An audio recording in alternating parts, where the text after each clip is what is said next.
Assalamualaikum dan selamat sejahtera.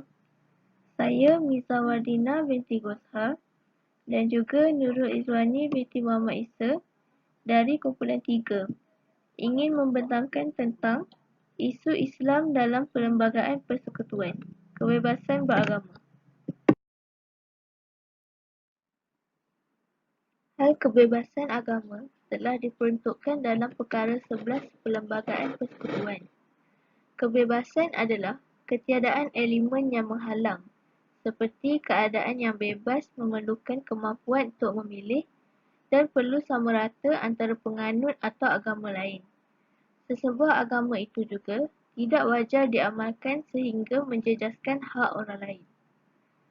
Selain itu, agama pula adalah kepercayaan kepada Tuhan, sifat-sifat, kekuasaannya, menerima ajaran dan perintahnya. Ianya juga dikaitkan dengan 4C, iaitu kepercayaan, creed, tata cara bertindak, code of action, ibadah, cult dan juga struktur masyarakat, community structure.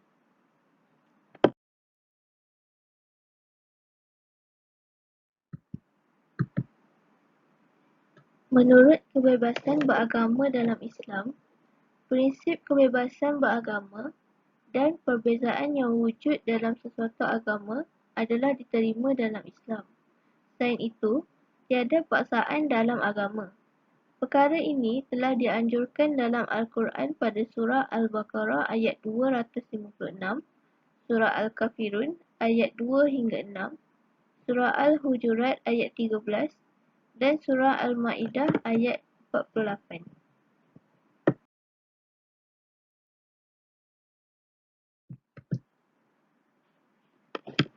Kebebasan beragama banyak disentuh dalam Perkara 11, Perkara 3/1, Perkara 10, Perkara 8 dan Perkara 12 Perlembagaan Persekutuan. Isu yang selalu dibangkitkan ialah setakat mana kebebasan seorang Islam itu mengamalkan agamanya, murtad dan penyebaran agama bukan Islam di kalangan orang Islam. Berdasarkan Perkara 11/4, orang Islam dibenarkan untuk menyebarkan agama mereka, tetapi orang bukan Islam tidak boleh menyebarkan agama mereka kepada orang Islam. Perkara ini, menurut Harding, peruntukan ini dimasukkan untuk memelihara kestabilan masyarakat, walaupun perkara ini dilihat seperti ketidakadilan dalam kebebasan beragama.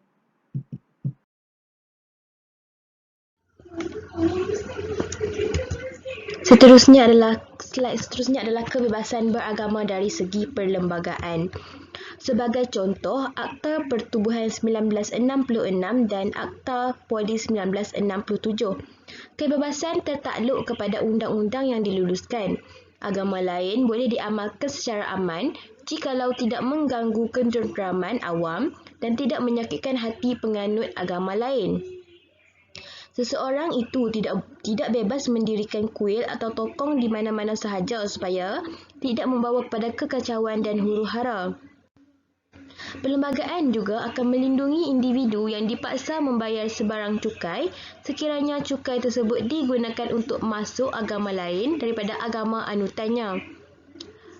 Yang terakhir, perlembagaan akan melindungi kumpulan agama yang berhak menubuh atau mengurus yayasan bagi tujuan agama atau kebajikan mereka, serta hak memperoleh atau memegang harta.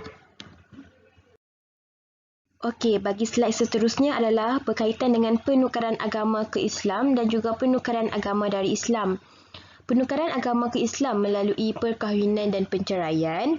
Yang kedua, sukarela penukaran agama anak di bawah umur. Yang ketiga, automatik penukaran agama kanak-kanak di bawah umur mengikut penukaran agama ibu bapanya. Yang keempat adalah penukaran agama anak oleh satu ibu bapa. Seterusnya adalah penukaran agama dari Islam. Murtad. Okey, murtad ini terjadi jika seorang Muslim keluar daripada agamanya Islam. Kemurtadan mengikut undang-undang negara bahagian. Okey, terdapat beberapa negeri yang akan mengenakan hukuman denda atau penjara terhadap orang Islam yang menukar agamanya. Sebagai contoh, Seorang Muslim yang ingin menukar ke agama lain harus mendapatkan izin eksplisit dari Mahkamah Syariah. Mahkamah Syariah jarang mengabulkan permintaan ini kecuali dalam beberapa kes.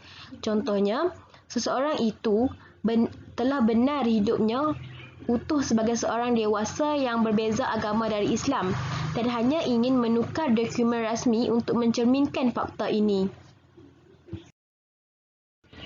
Okey, yang terakhir berkaitan contoh situasi penukaran agama dari Islam. Kes yang pertama adalah kes Lina Joy, di mana nama sebenarnya adalah Azza Lina Jailani.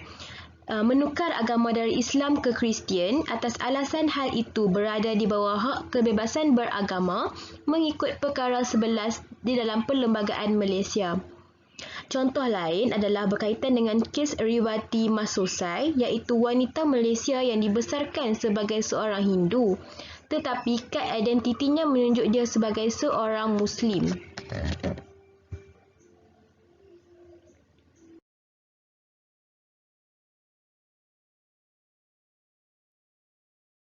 Dan sahaja pembentangan daripada kumpulan kami berkaitan dengan hak kebebasan beragama mengikut Perlembagaan Malaysia. Sekian, terima kasih.